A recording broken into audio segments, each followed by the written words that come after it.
Hello and welcome to another video and podcast from Fantasy Football Scout as we look ahead to Game Week 8. My name is Joe and as ever I'm joined by Fantasy Football Scout's editor Neale. Neale, welcome. How are you?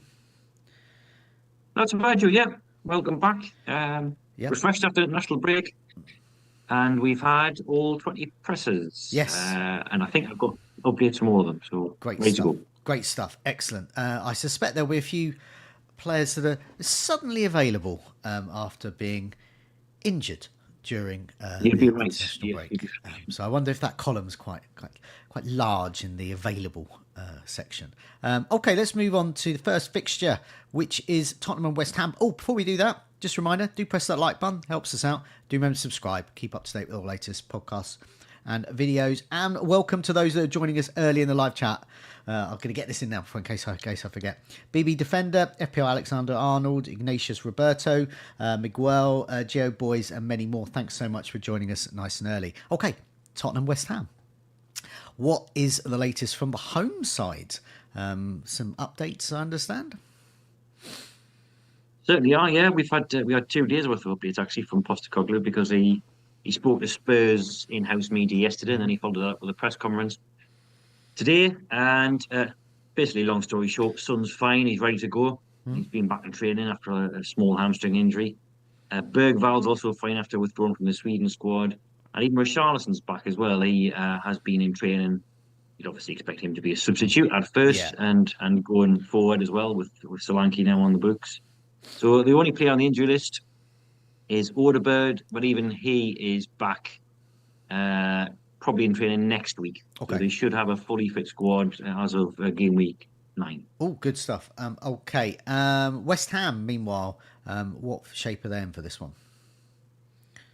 Well, they're nearly fully fit as well. They've only got the one absentee confirmed, and that's the same one, Fulkrug, who I think was only meant to be out for a couple of weeks when he first picked up with that Achilles injury, but that was in the September internationals, and he's had setback after setback, and they don't know when he's going to be back. So, other than that, Lopetegui thinks that everyone else is fine. Okay, moving on to another London-based game. Fulham host Aston Villa. What shape are Fulham in? Because I know they like all teams, lots of players come back from international duty as well. Yes, and they've lost a couple as a result of that. Sasa Lukic, who's been sort of the shield in front of the back for the first 7 game weeks. He's going to be sidelined with a shoulder injury, and I think I'm right in saying they've lost Castagna as well, who's a backup right back this season. Good news on Anderson, though. He did withdraw from the Denmark squad and was flagged, but he's fit. And Silva said that the others as well, the likes of Jimenez and Robertson. Now, this is actually quite pertinent because both of those were away in the Americas in midweek. They started very late in that game as well. The Mexico v USA 3:30 a.m. kickoff, British summertime. Wow. On Wednesday morning. Yeah, the last one of the internationals. But Silva said that everyone's fine. I would still expect maybe some management for Jimenez especially, but he should be all right to start. Okay. I didn't think we got anything new on Vinicius or Cuenca, but they wouldn't trouble the starting 11 anyway. Meanwhile, with Aston Villa, I understand there's quite a number of their long-term injuries could be back. Yeah, resounding good news this from Unai Emery. We were expecting a couple of them back, but I think there's 7 or 6 been deflagged in the last few minutes, and that includes Ezri Konsa, who many people might own, including myself. He is, according to Emery, he is good, I think, feeling good, as is McGinn, as is Billie-Jean, as is Amadou and Arna. Yeah. Even Mings and Kamara, who've been out for about a year. They've played for the under-21s over the last fortnight. They're back in the squad as well. The only player who wasn't name-checked out of that injured group was Ramsey, but then Emery went on to say that I think this is the first time this year where more or less every player is available. And he said the only one who isn't is the backup goalkeeper, Robin Olsen. So we assume every outfielder is fit. Okay, I think that, Konsa I've seen in a number of teams, so his owners will be pleased they can field him. Although it is a tough game. Fulham are pretty good in attack these days. Ipswich against Everton. Unusual injury at Ipswich. Yeah, I didn't think we could beat Matt Targett's eczema, but we've had Axel Twanzebe nearly chopping his own thumb off. in a freak injury at home, I think, where he was washing the dishes, I heard. He was washing up. Uh, Yeah, he almost he was cut his washing up, thumb yeah. off washing up. Yeah. So there's So that's a lesson for all of us there, not to do the washing up. yeah, that's entering the long line of freak household injuries, like dropping jars of salad cream on your toes. So he's going to be out for a long period. They're not sure exactly how long, but it could be a few months, according to McKenna this afternoon. They're also going to be without Kajust and Luongo, who have been backup central midfielders. Daro O'Shea, who started at centre half in the last few, he's going to have to be assessed as one of a few players who they'll make Yeah. checks on. I think he's got a niggling back injury. Okay. Ali Al Hamadi is fit, though, in one bit of good news. Okay. Meanwhile, with Everton as well, at the back there were quite a few defensive injuries going into the international break, but will they be back this time around? Yeah, mixed news this one. Mikalenko and Coleman are the closest, so they have been back in training this week. And I said yesterday that it's looking good for Mikalenko. Coleman's also had more or less the whole week as well. Branthwaite, who I think we thought might be available, Dice said he's a bit behind those two. He has been on the grass, but Dice said he's only had a couple of days of team training. Today will be another one, of course. And he sounded like he wasn't going to risk him. So he said last time he returned, he got through the game, but then picked up another minor injury, and it cost him a few weeks. So Right, yeah. they're going to have to make a risk versus reward assessment on him. Still out are Chimiti and Broja. They've had two new injuries as well in central midfield. Garner and Eric Bonham, they're both out. Patterson's not quite match fit yet. He's played 3 times for the under-21s, but I don't think he's going to be risked. But Ndiaye is fine. He suffered a mid-break international injury with Senegal, but then he recovered to feature in the second game, and he's trained since. He's all right. Right, yeah. Okay, let's move on to Manchester United against Brentford. I suppose, the key bit of news is Ten Hag still there, but it appears he is. Meanwhile, what players does he have available? He has some that we didn't think were going to be available, and then others who we thought might be available who aren't. So again, mixed bag, much like Evan. Good news first: Diallo, Garnacho, and very surprisingly, as I wrote in the team news, Mazraoui are all back in training. Now, Okay. Mazraoui had to have a minor corrective procedure on his heart during the international Wow. break. He experienced some palpitations, but he's back in training already. And Okay. Ten Hag's confirmed this morning that he's available. So there you go. I didn't think he would be fit, but he is.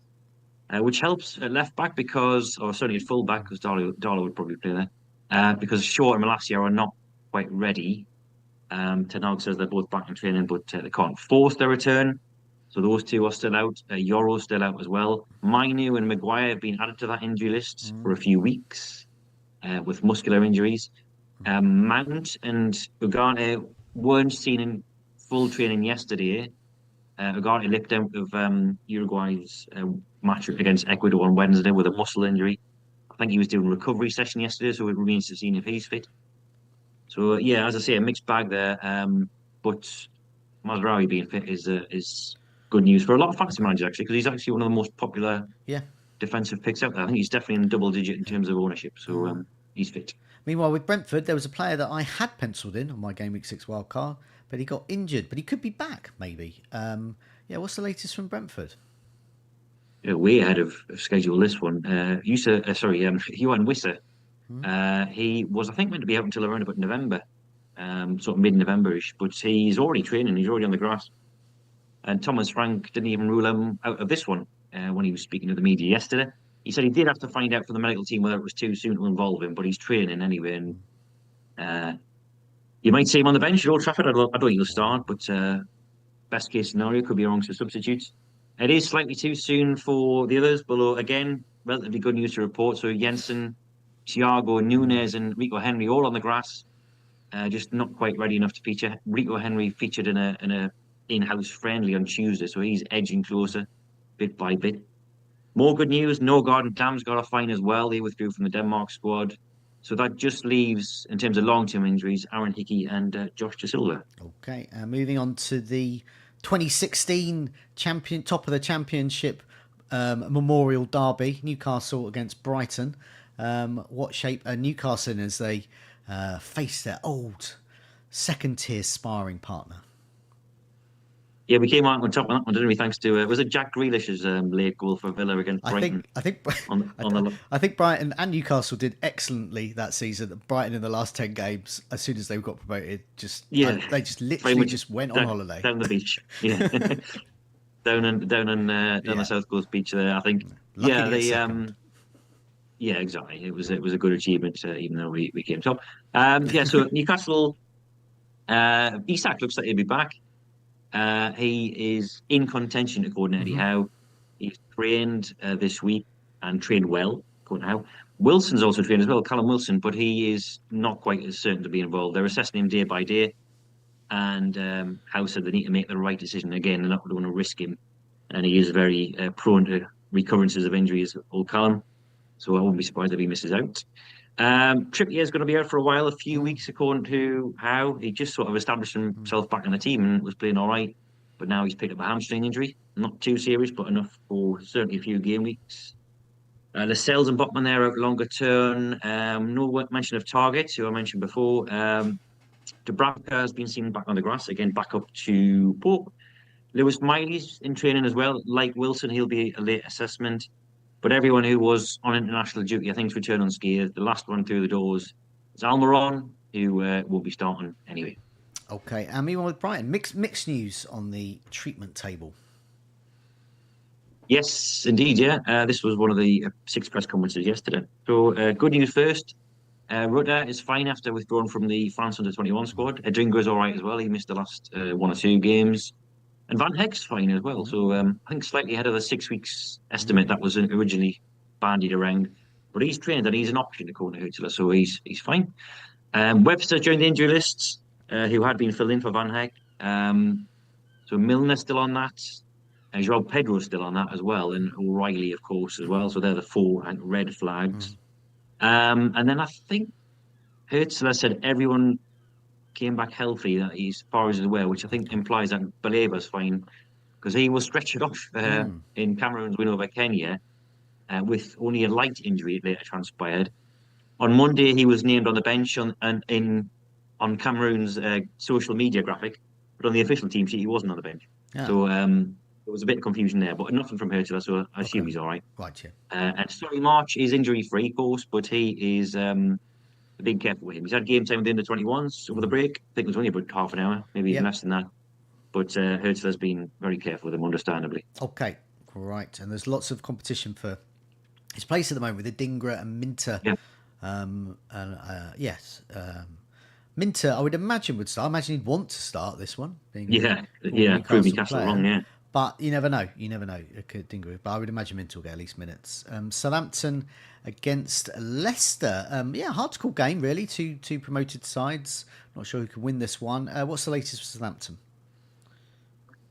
So, mixed news in terms of the budget FPL assets that people have been flocking to over the last couple of weeks. So, Ross Stewart, who's a popular third striker in a 3-5-2 setup in FPL, he's out now with a hamstring injury, I think it is.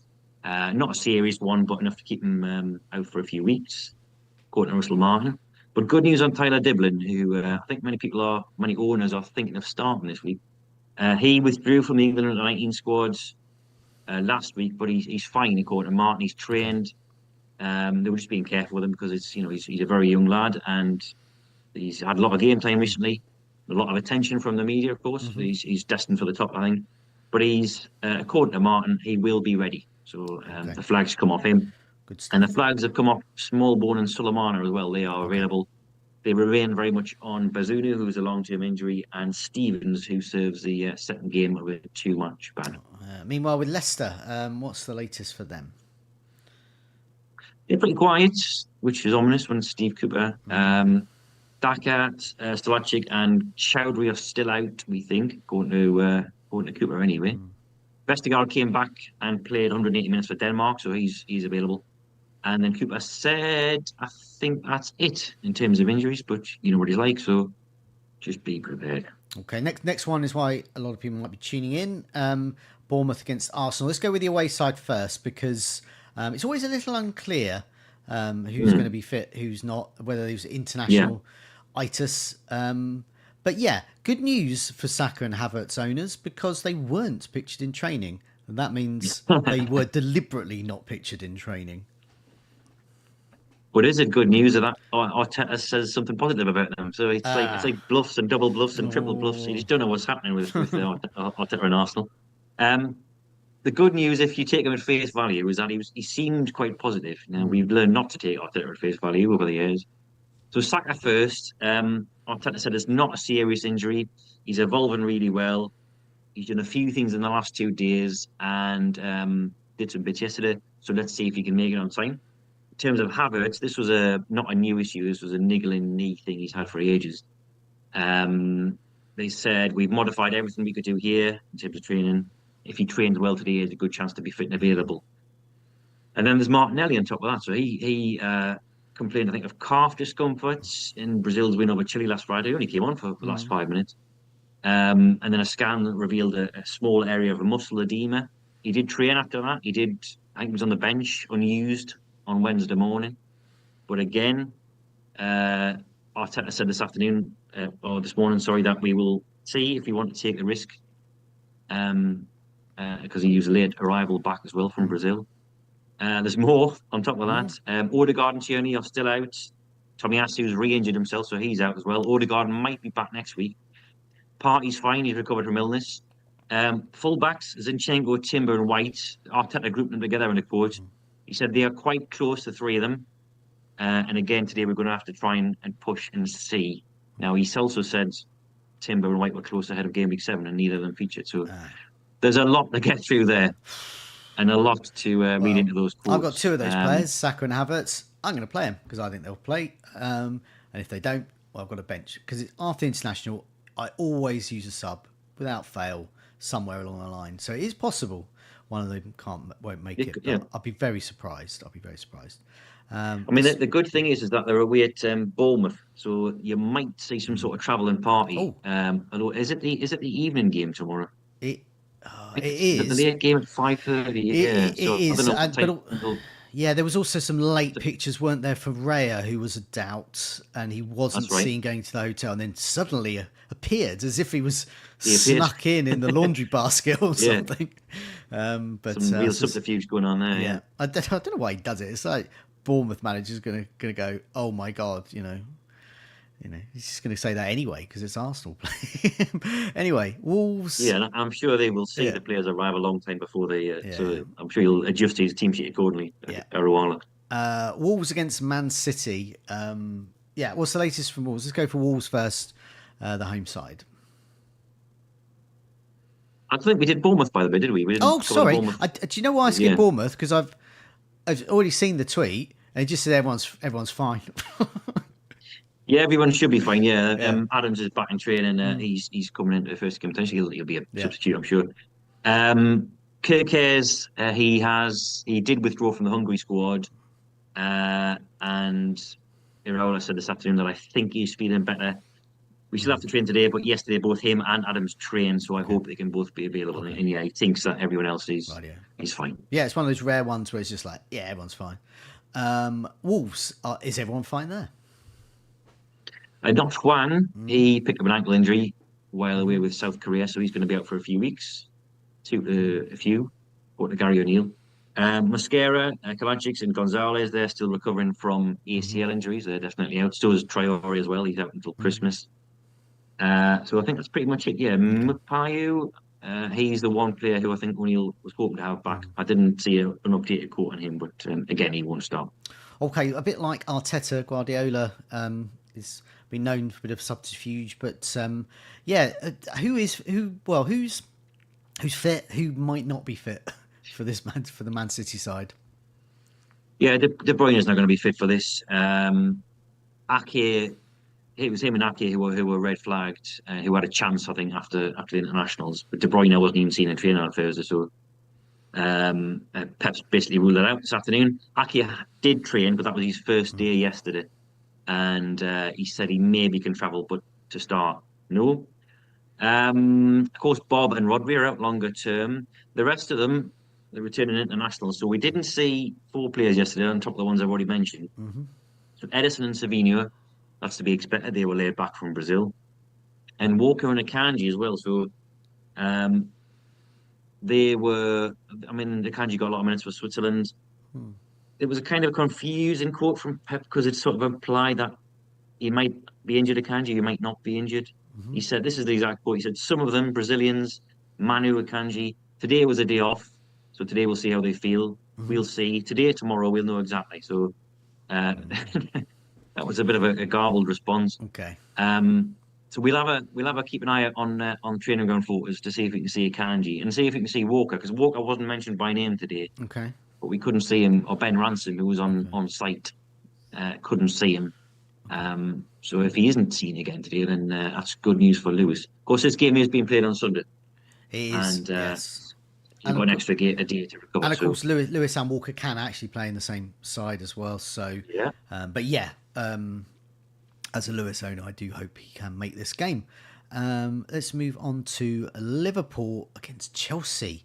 What's the latest from Liverpool? I mean, last we heard, Alisson was out for a while. I presume that situation's still the same.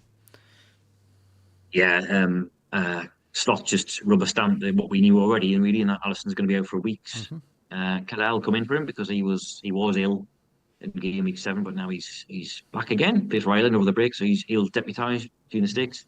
Nothing much else really in terms of team news. There was no update on Elliott or Chiesa, who were the other flags.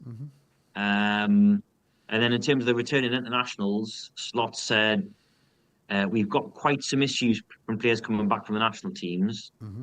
Before people get worried, he did go on to mention a few that we already knew about. So McAllister, for example, missed one game for Argentina, then played the second one. Tsimikas, similar, missed the first game against England, was involved as a substitute in the second game. And then Endo was sick for Japan's second match. So not names that's going to trouble or disturb the sleep of fantasy managers. We hope that there are no other ones beyond that, of course. Okay. Again, match is going to be played on Sunday. Okay. Meanwhile, for Chelsea, could we see Reece James? Well, we might well do. Yeah, he sounds like he's going to be in the squad. We're certainly travelling with the squad. Maresca said today he's available. He's trained all the international break. He did go on to talk about his tendency to get re-injured. So they're going to adopt the same approach that they do with Lavia and Fofana. They want in the Europa League squad, Conference League squad, and only play him once a week at most. Okay. So his body, as we knew, can't handle 2 games a week. So when he is ready to start, which I doubt would be this weekend, I don't think they're going to throw him in at Liverpool. He might be benefiting from that thing that Lavia and Fofana have, and that they're not playing on Thursday night. Yeah. But they are available for Premier League selection. Other than that, Maresca says they're injury free, so Chuck will make us fine after illness. The only notable red flags, Kellyman, who's a youth product, he's frag. The only notable red flags are suspensions. So Cucurella and Fofana, they're both banned for this one. Both reached 5 yellow cards in game week 7. So they will have to, Chelsea will have to source some deputies for those 2 positions. Okay, rightio. Let's move on to the last game, which is Nottingham Forest, the Monday night game. Nottingham Forest against Crystal Palace. Morgan Gibbs-White is suspended, but I saw a picture of him with his girlfriend, and his leg was in some kind of protective boot, and he was standing by the curbside with it. Yeah. If it was possible to have 2 red flags, Morgan Gibbs-White would have it. Yeah. He is suspended and he is injured. So a 1-match ban. This was following his game, his conduct following another red card. So his game week 5 dismissal. He reacted angrily to that, and he's been slapped with a 1-match ban. But he is, as you say, Joe, he's injured anyway. I think it's an ankle injury. Nuno said they're taking it day by day. He says he's getting better. And then they're hopeful for Leicester next Friday. It is a Friday deadline, just to forewarn you. But not certain to recover for that. So taking it day by day with him. Okay. Ward-Prowse is also banned as well. He was sent off against Chelsea. Danilo and Sangaria, they're out long-term for Forest. Sells, of course, was flagged. A lot of people will have him, I think, as a budget goalkeeper. He withdrew from the Belgium squad. Now, I need to watch Nuno's presser all the way through in case there's another mention of Sells. But the bit I have seen of it already, a reporter asked Nuno if he had any other injuries or any new concerns, and he said, no, we've got enough. We have more than enough already. So hopefully that means he's fine. And I did see someone put up a picture on Twitter of Sells emerging from the training ground dressing room. Okay. So we think he's okay. Okay, good stuff. But I will watch Nuno's press conference later and double check. And as for the Crystal Palace side that they face? Yeah, good news really, I think, in general. We didn't think that Riyad, Richards, Franca will be back. It's a little bit too soon for Decore as well. He'll return to training after Monday night's game. And Matt Turner is ineligible to face his parent club. But otherwise, it's fairly positive, and that includes Daniel Munoz as well. So we thought he may be injured because he came off with a groin injury very early on against Liverpool. But he trained as of yesterday. Glasner gave an update to Sky Sports yesterday, and then he did his press conference today. So he said he was confident of Munoz recovering, and he's gone one further today with Wharton. He says he's fine. Okay. Just have to sort of manage his minutes with his groin. But so those two players, I think, are going to be fit for Monday night. Okay, and let's round up all that as best as I can in the available common lots. As I said earlier in the show, Isak's available. Mikalenko, Coleman, Vestergaard, Son, Richarlison, Van Heck, Dingra, Ruta, Mazraoui, Anderson for Fulham, Wharton, Munoz for Palace. Lots of Villa players could be back. Mings, Konsa, Kamara, McGinn, and Ramsey could all be back. Questionable. I've just put Artetaitis for Saka and Havertz. Are they fit to play? You're not going to know because there's lots of subterfuge with training ground pictures, photographers not taking pictures of them. I take that as a good sign to myself. But anyway, Saka and Havertz still questionable. Wilson is questionable with fitness. Tsimikas, McAllister, as we heard from Liverpool, they are questionable at the moment. Wissa could be back, but I guess fitness could prevent him from starting for Brentford. Branthwaite could miss this one with questionable, but he could be back. Reece James, I've just put Reece James again. That's why he's questionable. Will he start? Won't he? I don't know. That's the risk you take if you get Reece James in your FPL squad. De Bruyne and Ake fitness problems going to keep them out for a while, but they have been seen on the training pitch. Solly March is not going to be risked, so he's a very major doubt. Fitness reasons. Meanwhile, there's quite a few in the out column. Trippier has joined that. It's hamstring issues. Alisson, hamstring issues. Rika Henry, fitness. Fulkrog. We've got he's got his Achilles issues still keeping him out. Stewart for Southampton, hamstrings can keep him out. Odebert is back soon. Probably not for this one, though. Fitness problems there. Pedro, ankle problems still going to keep him out for Brighton. Mainu and Maguire out for Manchester United. Huang's got an ankle problem at Wolves for Fana. And Cucurella are both suspended for Chelsea. Bad timing as they face Liverpool.